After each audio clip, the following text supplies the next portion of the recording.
believe this is a very sad day for America. This should never happen.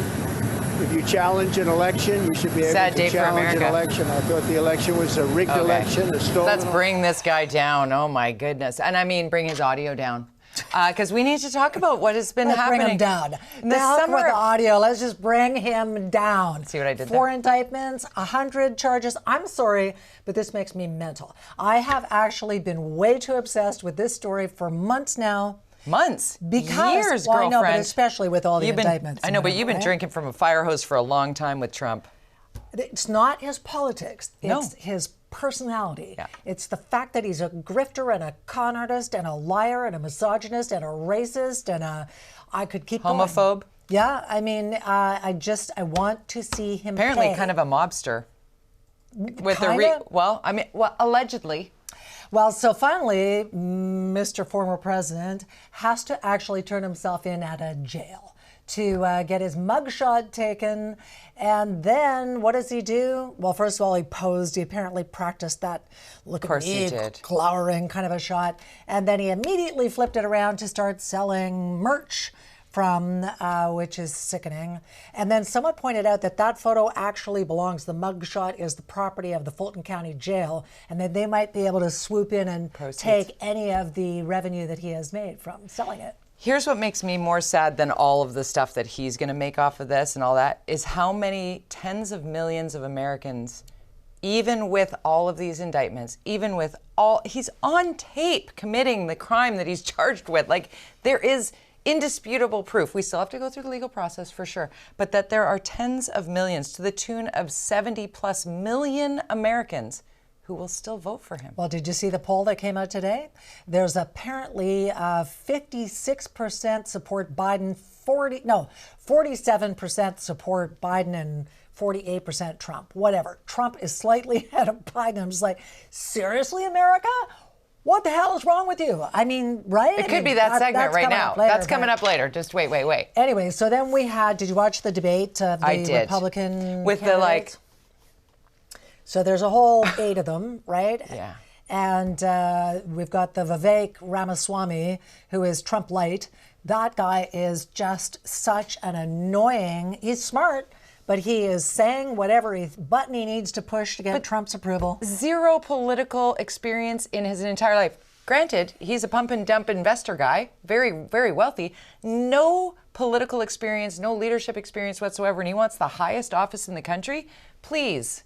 The one thing that makes me hopeful, aside from all the indictments, is the fact that now there is a lawsuit filed in Colorado from some people who are and Republican jurists at the highest level, constitutional experts, who are saying that Trump, under the Constitution, the way it's written, because he aided and abetted insurrectionists, that he should never be eligible to be the president. Yeah. And I mean, they're starting to fight fights on every possible ground.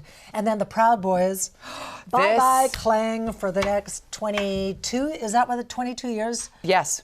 Tario or whatever his name is? Tario, yes. Tario. And every one of these that comes down, I think, will be a deterrent. This is why remember, this is what they did. This is the video. Remember this. So this is why consequences matter. Because there were people doing this thinking, we have a right to do this in the name of freedom, in the name of freedom of speech, in the name of our Constitution, and all of this is a crime. You are allowed to peacefully protest. There's nothing about this that was a peaceful protest. Come on. And it was coordinated, and it was planned, and it was incited, and that is indisputable. It is on record and on video, and now the comeuppance is arriving. And the thing, as a Canadian, because people come at us, Linda, all the time. I know you know this already, but just so you know, people come at us all the time. Why do you care? Why do you care? You live in Canada. Because it impacts all of us. You know what, Trump? Bye-bye. Let's talk about something that impacts, again, all of us, and that is flying, which is miserable. And there was a scene on Air Canada. I thought of you immediately. I'm so glad we're back, because I thought, what would happen? What would Linda do? And what would I do? I would lose my mind. Brian knows this and be like, oh, thank God that didn't happen in our vacation. Sitting down in seats that are wet with vomit, that still smell of vomit, that in and of itself is just like, are you kidding me? And third parties clean airplanes. So they have seats that get swapped out. There are often accidents, whether it be by kids or by adults, There are accidents. They know how to swap out the cushions on the seat. How these were just wiped off barely and covered with perfume, and people were told to put coffee grounds in the side pockets, thinking it would, mute it. And they also sprayed some perfume and stuff, and then it smelled like perfume vomit. And so the pilot comes because the people are saying, well, hang on. The pilot. We're not sitting here. You can't expect us to sit here. The pilot apparently comes out and says to them, if you don't sit down and we're taking off, you got to get off the flight and rebook your own thing, your expense. On your dime. Yeah. Or we're going to put you on the no-fly list. What? So there's an investigation now. Air Canada has apologized, and Health Canada is actually now looking into it, because obviously vomit is a bodily fluid that can cause disease. You know there's what else more is? here. Yeah, poo, because there was another flight, and this was a Delta flight to Spain, and a passenger unfortunately had a horrific explosive diarrhea incident as they were trying to rush to the bathroom. Well, here's what the pilots were saying. Negative. It's just a biohazard issue. We've had a passenger who had diarrhea all the way through the airplane, so they want us to come back to Atlanta.